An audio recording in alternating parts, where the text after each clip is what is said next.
Bonjour Ali Bonjour Raphaël. et bonjour à tous. Alors aujourd'hui c'est une vidéo un petit peu spéciale parce qu'on va pas présenter un problème de maths, mais on va plutôt se présenter nous. Donc ce que c'est que la POFM, qu'est-ce qu'on est, comment on s'organise et aussi peut-être question simple et bête, qu'est-ce que c'est que les maths olympiques?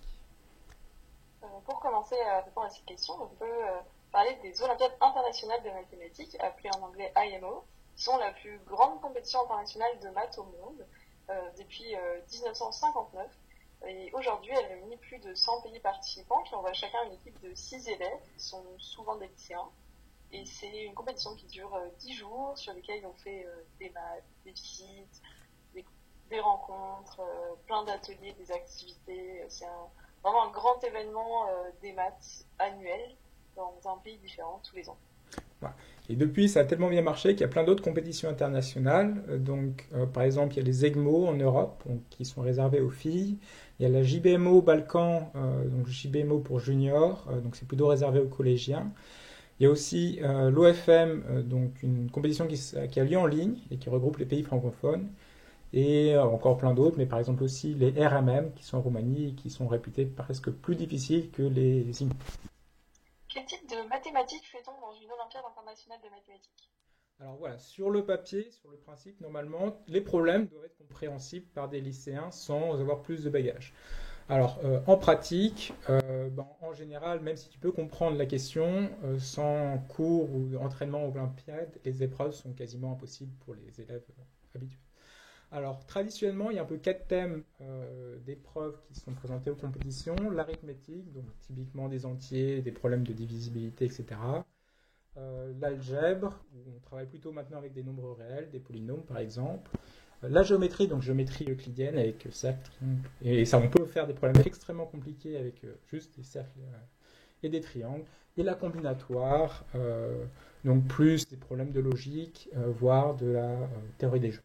Et à partir de tout ça, on fait des sujets d'épreuve qui sont en général de 3 problèmes, 4 pour certaines compétitions, mais c'est souvent 3. Et ces sujets, donc vous avez 3 problèmes à choisir parmi 4 thèmes, donc il y en a un qui manque à chaque fois. C'est voilà, c'est la chance.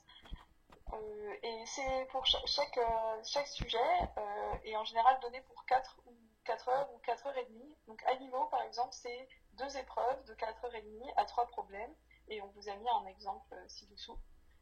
Ça a l'air assez court, ou pour si on parle du temps, c'est assez long. Mais en fait, je vous assure qu'on a vraiment besoin des 4 heures et demie pour chercher tout ça. Et c'est très rare de terminer le sujet dans le temps imparti. Alors, nous, qu'est-ce qu'on a à voir avec tout ça? Nous sommes la préparation olympique française de mathématiques, donc pour faire court, POFM. Et je vous encourage à aller sur notre site web qui est vraiment très bien. Et la mission de la l'EPFM, c'est d'abord d'enseigner tous les élèves que ça intéresse des disciplines assez particulières qu'on trouve dans les maths olympiques. C'est aussi de sélectionner et d'entraîner du mieux qu'on peut l'équipe de France qui va participer et ramener plein de médailles à l'IMO, mais aussi à toutes les Olympiades internationales qu'on a présentées et aussi celles qu'on n'a pas présentées parce qu'on n'a pas tout pu mettre. Enfin, on entraîne et on envoie les équipes. Et enfin, on a un rôle de diffusion des mathématiques pour intéresser le plus grand nombre, pour permettre à ceux qui sont déjà intéressés de vivre leur passion, de pratiquer, d'échanger. Et c'est pour ça qu'on essaye de faire des actions de vulgarisation comme cette chaîne YouTube typiquement. Voilà.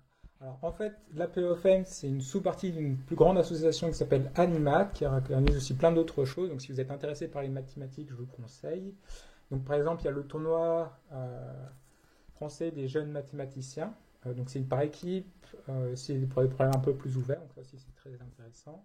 Alkindi, qui est plus informatique et cryptographie, ou le rendez-vous des jeunes mathématiciennes et informaticiennes, donc, est réservé aux filles.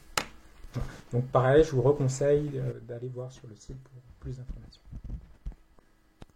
Concrètement, que fait-on dans une année de POFM et surtout comment y rentrer? Alors vraiment, la porte d'entrée, c'est la Coupe Animate d'automne, donc qui a lieu en septembre-octobre, qui a un premier tour où il y a presque 3000 personnes qui ont participé l'an dernier. Et il y a un deuxième tour après sur papier. Et à la fin, il y aura à peu près 200 sélectionnés qui pourront participer tout au long de l'année à la PEF. Alors, concrètement, après, qu'est-ce que ça veut dire? En fait, il y a des cours en ligne, donc un week-end par mois à peu près, où il y a des cours que vous pouvez suivre. Il y a aussi des envois, ça c'est juste des feuilles d'exercice qu'on vous envoie et que vous pouvez les faire par vous-même, c'est pas obligatoire, mais que nous on corrigera si vous voulez des retours sur votre exercice. Il y a aussi un système de tutorat à destination des plus jeunes. Et le truc vraiment important, en fait, c'est les tests. Alors, les tests, parce que c'est par ça qu'on va sélectionner les élèves qui participeront aux compétitions internationales. Et il y a aussi un stage de février, donc en février, dans les vacances, où il y a 40 élèves qui ont le mieux réussi au test qui peuvent participer à ce stage. Alors pour les tests, ils sont souvent très difficiles, donc c'est vraiment pour les compétitions, et c'est normal de se tromper complètement, enfin, de ne pas réussir du tout. En fait, en général, vous êtes en compétition avec des élèves qui sont beaucoup plus entraînés que vous, donc ceux-là sont très très difficiles. Et en fin de compte, avec les tests, et comme il y a pas mal de différentes compétitions, en général, il y a une 20-30 élèves qui sont sélectionnés pour pouvoir participer à différentes compétitions. Et en fin d'année, donc après, c'est vers avril-mai, il y a une deuxième coupe Animat qui, elle, ne sélectionne pas pour l'année de PEFM, puisque l'année est finie, mais sélectionne pour un stage d'été qui a lieu fin août, avec 90 élèves sur 11 jours.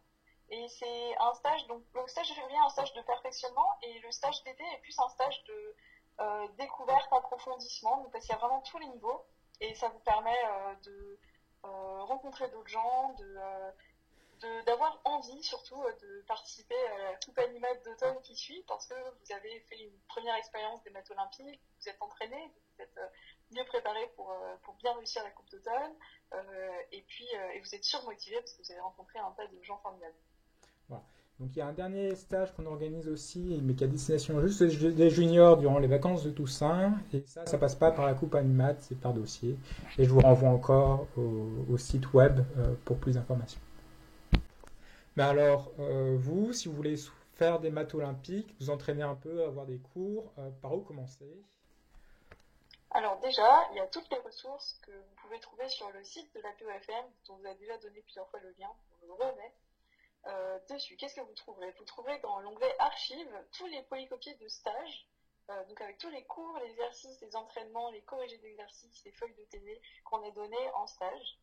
Vous trouverez aussi des cours qui sont cette fois-ci donc regroupés par thème. Donc, vous avez un cours d'arithmétique, vous avez un cours de polynôme par exemple, donc c'est regroupé par thème et par niveau.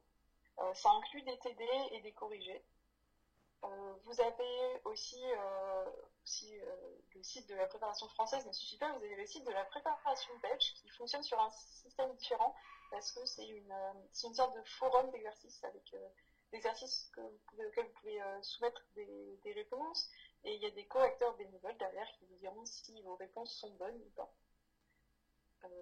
Et puis, si vous êtes vraiment motivé et que vous n'êtes toujours pas assez, vous pouvez chercher sur Art of Problem Solving, qui est une base qui répertorie tous les sujets de toutes les compétitions de maths données dans le monde. Bon, à quelques peut-être exceptions près, mais c'est vraiment immense. Il y en a pour tous les goûts et c'est pas forcément très facile de s'y retrouver. Donc c'est un peu, voilà, on a mis pour les plus motivés et j'ai réussi, c'est pour les plus avancés. Okay.